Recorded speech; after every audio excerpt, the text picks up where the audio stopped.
Hello दोस्तों, आज 30 अगस्त 2023 दिन बुधवार का आज के मुख्य समाचार, बड़ी खबरें, देश और दुनिया का ताजा अपडेट लेकर हाजिर हो गए हैं। देश के अलग अलग राज्यों की ओर से, सरकारों की ओर से महत्वपूर्ण अपडेट, नए नियम, बड़ी घोषणाएं, बड़े ऐलान की जानकारियां लेंगे। बहुत ही महत्वपूर्ण और काम की ताजा खबरों का अपडेट आपको मिलने वाला है, इसलिए इस वीडियो को आप पूरा ध्यान से आखिर तक जरूर देखते रहिए। तो आइए दोस्तों, बिना टाइम विलंब के शुरुआत करते हैं आज की पहली बड़ी खबर। 2 दिन स्नेह का बंधन। जी हाँ दोस्तों, रक्षाबंधन। आप सभी दोस्तों और मित्रों को ढेर सारी शुभकामनाएं और बधाइयां। यानी रक्षाबंधन की तारीख को लेकर लोग अभी भी असमंजस में हैं, क्योंकि इस साल राखी 30 या 31 अगस्त 2 दिन की होगी। ज्योतिष के जानकारों का कहना है कि इस साल रक्षाबंधन पर भद्रा का साया है, इसलिए 30 अगस्त को भद्रा लगने की वजह से रात में ही राखी बांधने का शुभ मुहूर्त मिल रहा है। यानी लोग इस साल रक्षाबंधन की तारीख और दिन को लेकर बहुत ज्यादा कंफ्यूज हुए। कुछ लोगों का यह मानना है कि राखी 30 अगस्त को बांधी जाएगी, वहीं कुछ लोग 31 अगस्त को रक्षाबंधन मनाने के लिए कह रहे हैं। ज्योतिषियों या पंडितों के मुताबिक रक्षाबंधन का पर्व इस साल 30 और 31 अगस्त दोनों ही दिन मनाया जाएगा। पूर्णिमा तिथि इस बार 30 अगस्त यानी आज सुबह 10:59 से शुरू हो रही है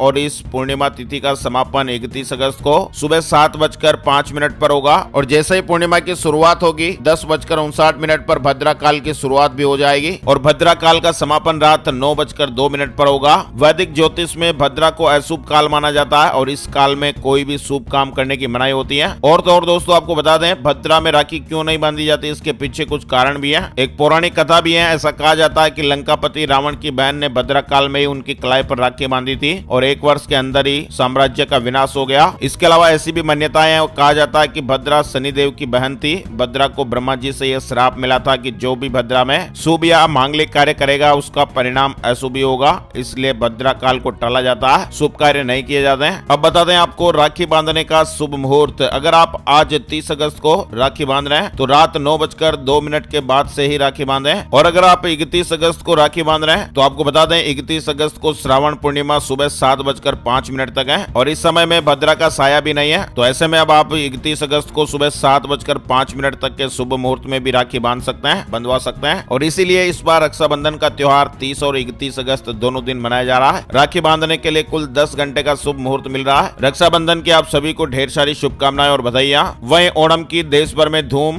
लोग मंदिरों में पूजा करने के लिए पहुंच रहे हैं। 10 दिनों तक ये त्योहार मनाया जाएगा। दक्षिण भारत में ओणम के जश्न का माहौल है। चलिए आगे बढ़ते दोस्तों, अपडेट खबर आ रही है। पीएम मोदी के फैसले की देश भर में तारीफ हो रही है। रक्षाबंधन से पहले करोड़ों लोगों को पीएम मोदी ने बड़ा तोहफा दिया है। कैबिनेट मीटिंग में मोदी सरकार ने बताया कि आज से ही अब सभी को सस्ता गैस सिलेंडर मिलेगा। यानी कि राखी और ओणम पर जनता को बड़ा तोहफा दिया गया है। गैस सिलेंडर 200 रुपए सस्ता किया गया है। घरेलू गैस सिलेंडर के दामों में बड़ी कटौती की गई। कैबिनेट ने घरेलू गैस एलपीजी की कीमतों में 200 रुपए की सब्सिडी देने का ऐलान किया है। उज्ज्वला योजना के लाभार्थियों को 200 रुपए की एक्स्ट्रा सब्सिडी दी जाएगी, यानी कि उन्हें एक गैस सिलेंडर पर 400 रुपए की छूट मिलेगी। प्रधानमंत्री उज्ज्वला योजना के तहत 75 लाख नए गैस कनेक्शन दिए जाएंगे। केंद्रीय कैबिनेट ने घरेलू रसोई गैस सिलेंडर पर 200 रुपए की सब्सिडी देने के प्रस्ताव को मंजूरी दे दी है। 75 लाख नए उज्ज्वला कनेक्शन भी दिए जाएंगे और घरेलू एलपीजी सिलेंडर के दाम 200 रुपए घटाए गए हैं। ये फायदा देश के 33 करोड़ एलपीजी ग्राहकों को मिलेगा। वहीं मोदी सरकार ने बड़ा गिफ्ट दिया, 75 लाख महिलाओं को फ्री गैस कनेक्शन की सुविधा दी जाएगी। चलिए बड़ी खबर है, कैबिनेट में एक और फैसला हुआ है। हर साल 23 अगस्त को नेशनल स्पेस डे मनाया जाएगा। पूरा देश चंद्रयान 3 मिशन की सफलता का जश्न मना रहा है। चंद्रयान 3 की सफलता को देखते हुए कैबिनेट ने हर साल 23 अगस्त को नेशनल स्पेस डे के रूप में मनाने का फैसला किया है। वह आपको बता दें चंद्रमा पर जो प्रज्ञान है वो लगातार अपडेट्स दे रहा है। प्रज्ञान को चंद्रमा पर ऑक्सीजन और सल्फर मिला है। अब हाइड्रोजन की खोज में रोवर निकल पड़ा है, यानी दक्षिणी ध्रुव के पास चंद्र सतह में सल्फर की मौजूदगी की पुष्टि हुई है। रोवर प्रज्ञान ने एल्यूमिनियम, कैल्शियम, लोहा, क्रोमियम, टाइटेनियम, मैग्नीशियम और सिलिकॉन का पता लगा लिया है।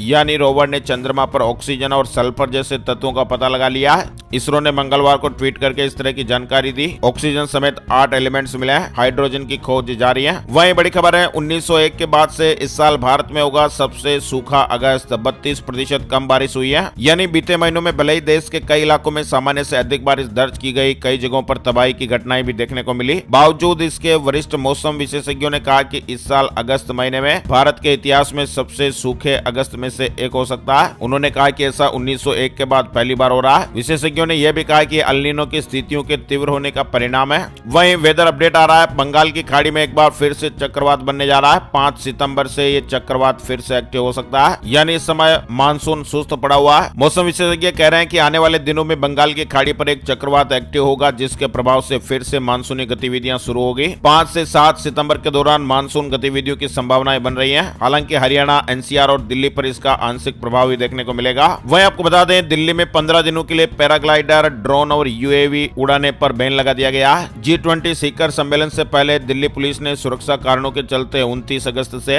12 सितंबर तक राष्ट्रीय राजधानी में पैराग्लाइडर, हैंग ग्लाइडर और गर्म हवा के गुब्बारे आदि की उड़ान पर प्रतिबंध लगा दिया है। ड्रोन उड़ाने पर भी प्रतिबंध रहेगा। दरअसल दोस्तों, G20 में ऐसा क्या होने वाला कि पीएम मोदी समेत पूरा सिस्टम तैयारियों में जुटा हुआ है। G20 शिखर सम्मेलन का आयोजन सितंबर महीने में दिल्ली में होना है। भारत सरकार भी इसकी तैयारियों में जुटी हुई है और दुनिया के कई ताकतवर नेता इस दौरान दिल्ली में होंगे। ये बैठक महत्वपूर्ण है, जिस पर दुनिया की नजरें टिकी हुई हैं। 8 से 10 सितंबर के बीच दिल्ली में कई देशों के प्रमुख अधिकारी और तमाम देशों से आए लोग मौजूद रहेंगे और यही कारण है कि भारत सरकार से लेकर दिल्ली और अन्य राज्य सरकारों तक हर कोई इसकी तैयारी में जुटा हुआ है। इस साल G20 की अध्यक्षता भारत के हाथों में है और ऐसे में राजधानी दिल्ली में G20 सम्मेलन का आयोजन हो रहा है, जिसमें कई देशों के प्रमुख प्रतिनिधि शामिल होंगे। दिल्ली के प्रगति मैदान में ये तमाम बैठकें होंगी और यहाँ भारत मंडपम तैयार किया गया है, जिसमें G20 सम्मेलन से जुड़ी सभी गतिविधियां हो रही होंगी। यानी अमेरिका के राष्ट्रपति जो बाइडेन, चीन के राष्ट्रपति शी जिनपिंग, तुर्की के एर्दोगन, कनाडा के जस्टिन ट्रूडो समेत कई देशों के जो प्रमुख हैं, जिनकी गिनती दुनिया के सबसे ताकतवर नेताओं में होती है, हर कोई 3 दिन के लिए भारत में होगा। इसलिए इस तरह की बड़ी व्यवस्थाएं हो रही है। चलिए आगे बढ़ते दोस्तों, बड़ी खबर, 100% एथेनॉल से चलने वाली दुनिया की पहली कार भारत में लॉन्च हो गई है। यह फ्लेक्स फ्यूल इंजन से लेस है। Toyota Innova high cross flex fuel MPV पूरी तरह से इथेनॉल पर चलेगी, जो संयंत्रों से प्राप्त ईंधन है। इथेनॉल को E100 ग्रेड दिया गया है, यानी E100 ग्रेड दिया गया है, जो ये दर्शाता है कि कार पूरी तरह से वैकल्पिक ईंधन पर चलती है। एक दिन में 2 फ्लाइट्स के इंजन हवा में बंद हो गए। दोनों इंडिगो के प्लेन बताए जा रहे हैं। पायलटों ने सेफ लैंडिंग कराई। कंपनी ने कहा कि टेक्निकल इश्यू आ गया। मंगलवार 28 अगस्त को कुछ घंटों के अंदर एयरलाइन के 2 अलग अलग प्लेन के एक इंजन हवा में बंद हो गए। वहीं सरकार ने प्रमुख रेलवे प्रणालियों को संरक्षित घोषित किया।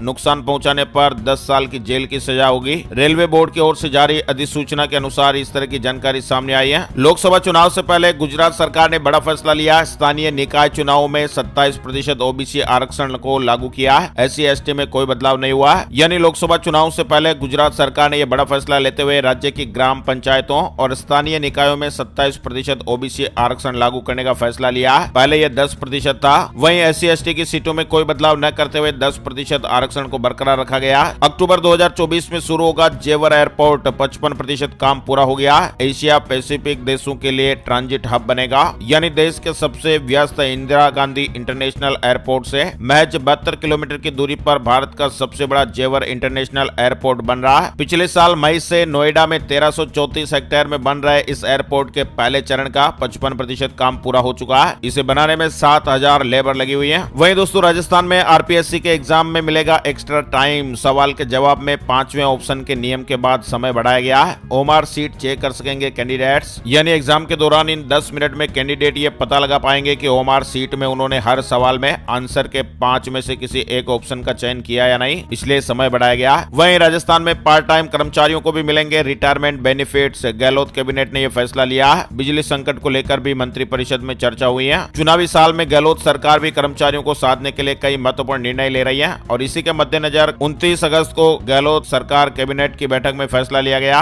अब से सरकार में पार्ट टाइम नौकरी करने वाले कर्मचारियों को भी सेवानिवृत्ति परिलाभ दिए जाएंगे। पार्ट टाइम कार्मिकों को सेवा समाप्ति पर 2 से 3 लाख रुपए तक की आर्थिक सहायता दी जाएगी। वहीं स्कूलों में शिक्षकों के मोबाइल फोन इस्तेमाल पर रोक, पकड़े गए तो कार्रवाई होगी। सरकार ने इस तरह का आदेश जारी किया है। केरल राज्य से जुड़ी यह बड़ी खबर है। केरल सरकार ने राज्य के सभी सरकारी स्कूलों में यह प्रतिबंध लगाया है। पढ़ाई के दौरान कक्षाओं में मोबाइल फोन इस्तेमाल करने पर कड़ी कार्रवाई की जाएगी, यानी सरकारी विद्यालयों के शिक्षक स्कूलों में अब मोबाइल फोन का इस्तेमाल नहीं करेंगे। बारिश से फसल बर्बाद होने पर किसान भाइयों को मुआवजा मिलेगा। सरकार ने 86 करोड़ रुपए जारी किए हैं। पटियाला, जालंधर, लुधियाना, पठानकोट, रोपड़, मोगा, मोहाली और संगरूर जिले में किसानों को मुआवजे के रूप में 103 करोड़ रुपए दिए गए हैं। किसानों को 6800 रुपए प्रति एकड़ की दर से मुआवजा दिया जाएगा। पंजाब सरकार ने किसानों को फसल नुकसान के एवज में मुआवजा देने का ऐलान किया। इसके लिए सरकार ने 86 करोड़ रुपए की राशि जारी कर दी है। जुलाई महीने में सरकार ने किसानों के खाते में मुआवजे के रूप में 103 करोड़ रुपए जारी किए थे। आगे बढ़ते हैं, बड़ी खबर, महिला के दिमाग में रेंग रहा था सांपों में पाए जाने वाला कीड़ा, डॉक्टरों के होश उड़ गए। दुनिया में पहली बार इस तरह का मामला सामने आया, यानी ऑस्ट्रेलिया में एक ऐसा मामला सामने आया जिसने डॉक्टरों के भी होश उड़ा दिया। यहाँ पर एक महिला के दिमाग में जिंदा कीड़ा निकला है। महिला को भूलने की बीमारी थी और वह डिप्रेशन में चली गई थी। इसके बाद उनके दिमाग की सर्जरी की गई। ऑस्ट्रेलिया में हुई इस तरह की घटना ने हर किसी को चौंका दिया है। आईफोन 15 सीरीज के लॉन्चिंग की डेट सामने आ रही है। एप्पल ने नए प्रोडक्ट को पेश करने की डेट का ऐलान कर दिया है। अमेरिकी कंपनी 12 सितंबर को एप्पल इवेंट का आयोजन करेगी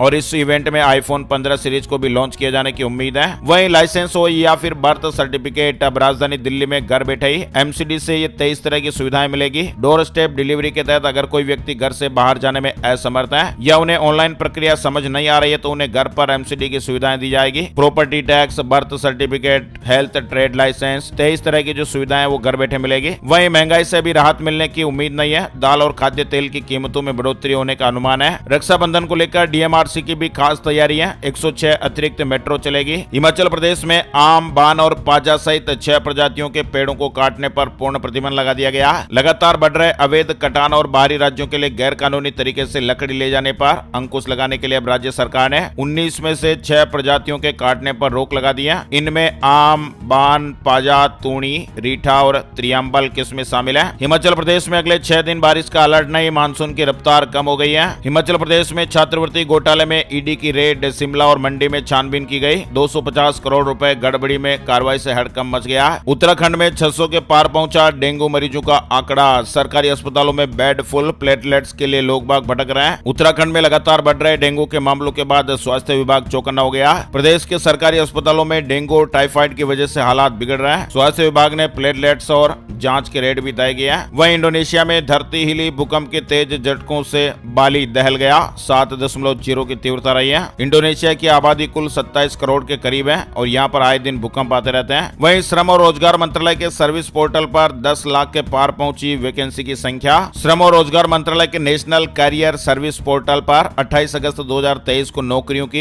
एक्टिव वैकेंसी पिछले 4 महीनों में करीब 80% बढ़कर 10 लाख से कुछ अधिक हो गई है। सबसे ज्यादा नौकरी के अवसर फाइनेंस और इंश्योरेंस सेक्टर में ऑफर किए गए। मध्य प्रदेश में पटवारियों की अनिश्चितकालीन हड़ताल, दस्तावेजों के लिए भूस्वामी भटक रहा है। वहीं मध्य प्रदेश में 31 अगस्त को जारी होगी लाडली बहनों की सार्वजनिक सूची। न्यूनतम आयु सीमा 21 वर्ष के बाद संख्या बढ़ेगी, यानी पात्रता की आयु 23 साल से घटाकर 21 साल करने और ट्रैक्टर वाले परिवार, जिस परिवार की आय सीमा 5 लाख से कम है, उन सभी को शामिल करने से यह संख्या बढ़ेगी। 31 अगस्त को लिस्ट जारी होगी। वहीं एक और बैंक पर झटका, एक और बैंक के लेन देन पर आरबीआई ने रोक लगाई है। आरबीआई ने पूर्वांचल कोऑपरेटिव बैंक लिमिटेड के लेन देन पर रोक लगा दी है। यूपी के इस जिले में भी बनेगा एयरपोर्ट, सीएम योगी का ऐलान, करोड़ों की सौगातें भी दी है। यूपी में एक और एयरपोर्ट बनने जा रहा है। सीएम योगी ने मंगलवार को इसका ऐलान किया। सीएम योगी ने कहा कि चित्रकूट के बाद बुंदेलखंड का दूसरा एयरपोर्ट झांसी में बनेगा और ये कानपुर राजमार्ग पर होगा। दिल्ली वालों के लिए भी गुड न्यूज आई है। पहले से प्लॉट या फ्लैट होने पर भी खरीद पाएंगे डीडीए के फ्लैट। नियमों में बदलाव हुआ है। महाराष्ट्र बोर्ड 10वीं और 12वीं वार्षिक परीक्षा का टाइम टेबल भी जारी हो गया है। रक्षाबंधन से पहले आईसीसी ने गुड न्यूज दी है। इस तारीख से खरीद सकेंगे टीम इंडिया के वर्ल्ड कप मैचों की टिकट। आईसीसी के अनुसार टीम इंडिया के प्रैक्टिस मैचों के लिए फैंस टिकट 30 अगस्त से खरीद सकेंगे। वर्ल्ड कप का आगाज 5 अक्टूबर से होने जा रहा है। प्रैक्टिस मैचों की टिकट 30 अगस्त को रात 8 बजे से मिलने शुरू हो जाएंगे।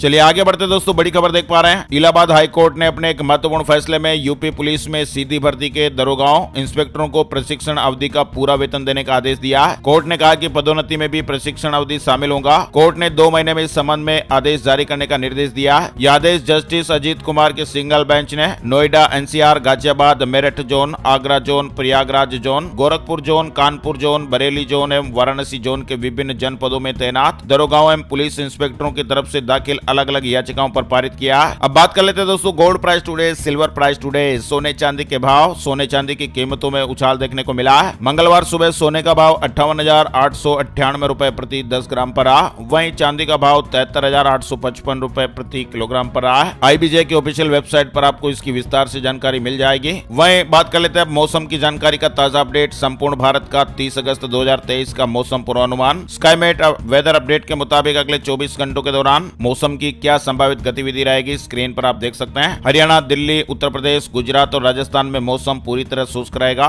तमिलनाडु में कुछ स्थानों पर हल्की से मध्यम बरसात हो सकती है।